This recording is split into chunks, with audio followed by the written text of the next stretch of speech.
Sir నమస్కారం. నమస్తే. Sir ఏపీలో ఎలక్షన్స్ ముగిసిపోయిన తర్వాత ఇంకా ఫలితాలు రాకముందే చంద్రబాబు నాయుడు గారు తను సీఎంలా ప్రవర్తిస్తున్నారు అన్న ఒక వార్త వెలుగులోకి వచ్చింది సార్. అంటే ఈసీని గైడ్ చేస్తున్నారు, గవర్నర్ గారిని కూడా గైడ్ చేస్తున్నారు అని చెప్పేసి అని అంటున్నారు. అటేమో జగన్మోహన్ రెడ్డి గారు లండన్ వెళ్ళిపోయారు, ఈయనేమో సీఎం లాగా బిహేవ్ చేస్తున్నారు. మరి దీన్ని ఏ విధంగా అర్థం చేసుకోవాలంటారు సార్? చంద్రబాబు యాక్చువల్గా ఎన్నికల ముందు కూడా ఎంత యాక్టివ్గా ఉన్నాడో మనం చూసాము. ఆయన ఆరోగ్యం బాగాలేదు అది ఇదని కోర్టులో బెయిల్ కోసం చెప్పాడు తప్ప ఆయన ఆరోగ్యం ఎప్పుడు కూడా ఘోరంగా అయితే ఎప్పుడూ లేదు. ఆయనకు మామూలుగా ఏజ్ రిలేటెడ్ ఇష్యూస్ ఉన్నాయి తప్ప ఆయన వెరీ యాక్టివ్. ఎందుకంటే daily yoga, meditation, proper dietician గైడెన్స్లో ఫుడ్డు, ఇవన్నీ ఆయన స్ట్రిక్ట్గా ఫాలో కావడం, దానివల్ల వెరీ వెరీ యాక్టివ్. ఎలక్షన్ ముందు కూడా ఎవ్రీడే 3 సభలు చేయగలిగాడు, ఎండలో నిలబడి మాట్లాడగలిగాడు. సో ఎలక్షన్ ముందు కూడా ఆయన యాక్టివ్గా ఉన్నాడు. ఎలక్షన్ తర్వాత ఏమైందంటే జగన్ ఏమో ఒక 2 రోజులు ఉండి లాస్ట్ డే వాళ్ళెవరు మన ఐపాక్ టీంతో మాట్లాడి ఒక చిన్న అందరికీ ఉత్సాహం నింపడానికి మనం గత రికార్డుని బ్రేక్ చేయబోతున్నాం, 150 కంటే ఎక్కువ వస్తాయి ఈసారి, అట్లాగే 22 కంటే ఎంపీ సీట్లు ఎక్కువ వస్తాయని అనౌన్స్ చేసేసి వెళ్ళిపోయాడు. ఆ తర్వాత నిన్న లండన్ వెళ్ళిపోయాడు ఆయన. సో నిజానికి ఇవాళ రాష్ట్రంలో వైసీపీ వాళ్ళ మీదే ఎక్కువ దాడులు జరుగుతున్నాయి.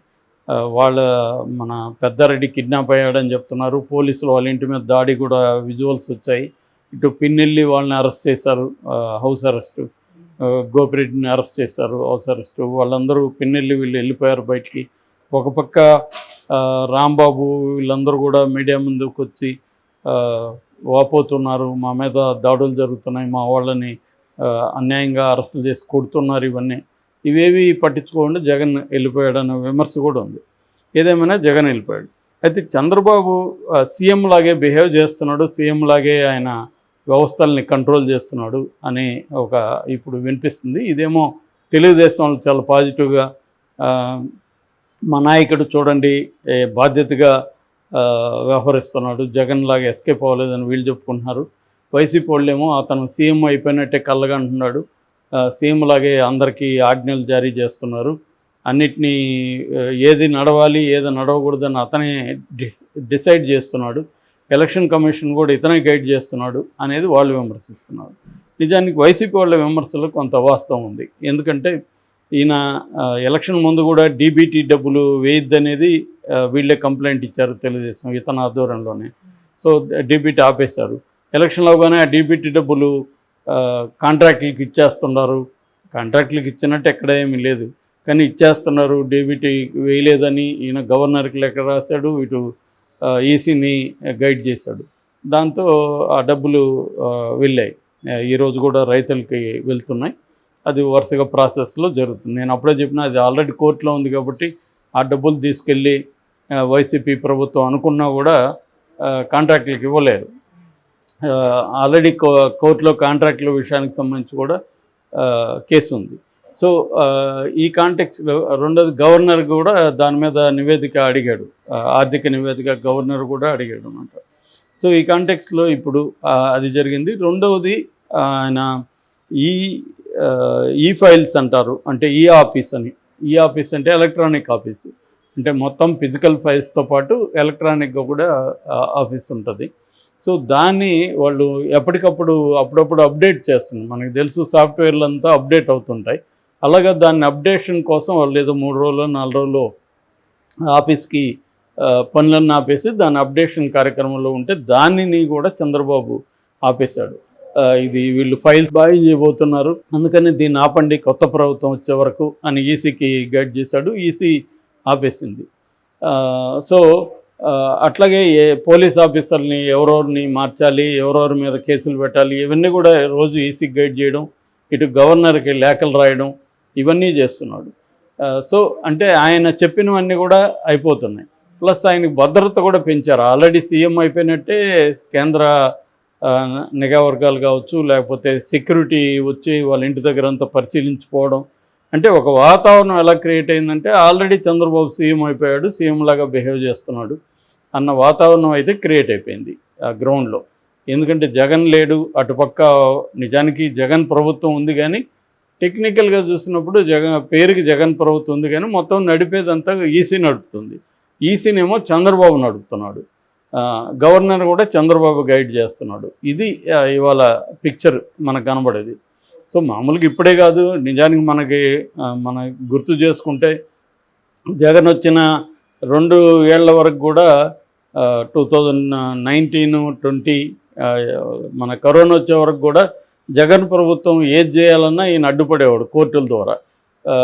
ఏది చేయాలి ఏది చేయకూడదు అనేది ఒక రకంగా చంద్రబాబు డిసైడ్ చేసేవాడు. అప్పుడు అనేవాళ్ళు జగన్ ఊరికే సీఎంఏ కానీ అతను ఏమీ నిర్ణయాలు తీసుకోలేకపోతున్నాడు, ఏ నిర్ణయం తీసుకున్నా కోర్టుల ద్వారా అడ్డుపడుతున్నారు. దాదాపు 300 పైన పిల్స్ వేశారంటే అర్థం చేసుకోండి. నాకు తెలిసి ఈ దేశంలో ఏ రాష్ట్రంలో కూడా అన్ని పిల్స్ ఒక ప్రభుత్వ విధాన నిర్ణయాలకు సంబంధించి వేయలేదు. డే టు డే ఏ నిర్ణయం తీసుకోవాలన్నా ఇంగ్లీష్ మీడియం కావచ్చు, లేకపోతే విశాఖపట్నంలో ఒక ఆఫీసు ఏదైనా ఒక బిల్డింగ్ కట్టడం కావచ్చు, అనేక విషయాలు డైలీ రొటీన్ విషయాలు కూడా. ఒక బిల్డింగ్ కట్టే పరిస్థితి లేదు, ఒక బిల్డింగ్ ట్రాన్స్ఫర్ అయ్యే పరిస్థితి లేదు. ఒక మీడియం విషయంలో కానీ ఏదైనా కూడా చంద్రబాబు అనుకుంటే ఆపేయగలగడం అనేది జగన్ని ముప్పు తిప్పలు పెట్టాడు. దాన్ని బట్టి అప్పటికి అర్థమైంది చంద్రబాబుకి వ్యవస్థల మీద ఎంత పట్టుంది. చంద్రబాబు అనుకుంటే అధికారంలో ఉన్న ప్రభుత్వాన్ని కూడా పనిచేయనీయకుండా స్తంభింపజేయగలడు అన్న విషయం అప్పుడు అర్థమైంది.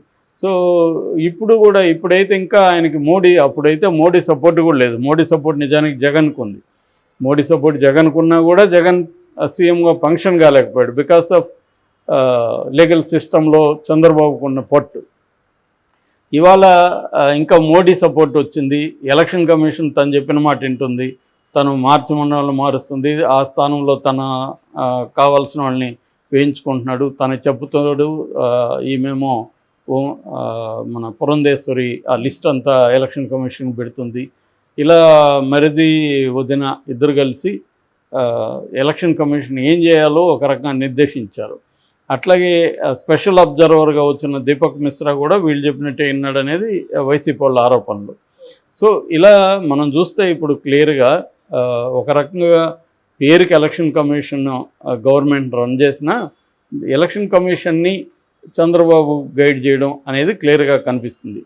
సో ఈరోజు కూడా ఆయన ప్రకటించాడు. అంటే సిట్ వచ్చిన తర్వాత సిట్ ఏమేమి చేయాలో కూడా ఆయన గైడ్ చేస్తున్నట్టుగా మనకు కనబడుతుంది. అంటే ఎవరెవరి మీద చర్య తీసుకోవాలి, ఎంక్వైరీ ఎలా చేయాలి, ఇవన్నీ కూడా ఆయన చేస్తున్నాడు. ఆయన ప్రతిపక్షంలో ఉన్నప్పుడు కూడా ఏదన్నా వరదలు వచ్చినా తుఫాను వచ్చినా చంద్రబాబు గారు సమీక్ష చేశారు, వాళ్ళతో టెలికాన్ఫరెన్స్ చేశారు. ఇలాగా వచ్చే వార్తలు మనకి రోజు. అసలు సీఎం చంద్రబాబు జగన్ అన్న డౌట్ చాలామందికి వచ్చేది. అలాగా బిహేవ్ చేసేవాడు. ఇప్పుడు అలాగే ఉంది. అందుకనే వీళ్ళు మహానాడును కూడా ఆపేశారు. యాక్చువల్గా మేలో జరగాల్సిన మహానాడు అంటే ఆయన జయంతి, ఎన్టీఆర్ జయంతి జరపాల్సింది కూడా ఆపేసి వాళ్ళు. ఎందుకంటే మన గవర్నమెంట్ రాబోతుంది, ఎలాగో గవర్నమెంట్ వచ్చినాక అఫ్సల్గా బ్రహ్మాండంగా జరపచ్చు అన్న పద్ధతిలో ఉంది. అంటే ఒక వాతావరణాన్ని ఎలా తీసుకొచ్చారంటే ఆల్రెడీ తెలుగుదేశం విన్ అయిపోయింది, చంద్రబాబు సీఎం అయిపోయాడు, జగన్ ఓడిపోయాడు, అందుకనే జగన్ పారిపోయాడు లండన్కి, ఇక రాడు జగన్ అన్న ఒక నెరేటివ్ని విపరీతంగా ప్రచారంలోకి తీసుకొచ్చారు. సో వాస్తవం అయితే అది కాదు. ఎందుకంటే ఎన్నికల్లో జగన్ గెలుస్తాడా చంద్రబాబు గెలుస్తాడా అనేది ఇంకా తేలలేదు. 4వ తేదీ తేలుతుంది. అంతవరకు ఈసీ అక్కడ గవర్నమెంట్ రన్ చేయాల్సి ఉంటుంది. కానీ ప్రాక్టికల్గా తీసుకున్నప్పుడు చంద్రబాబు రన్ చేస్తున్నట్టు కనబడుతుంది. అది వాస్తవం కూడా ఇప్పుడు మనకి. సో ఇది నిజంగా చంద్రబాబుకి ఒక గ్రేట్ కితాబ్ అన్నట్టుగా. అంటే తను అనుకుంటే ఎవడు సీఎంగా ఉన్నా తను గైడ్ చేయగలడు ఇప్పటికి కూడా అన్నది కనబడుతుంది మనకి.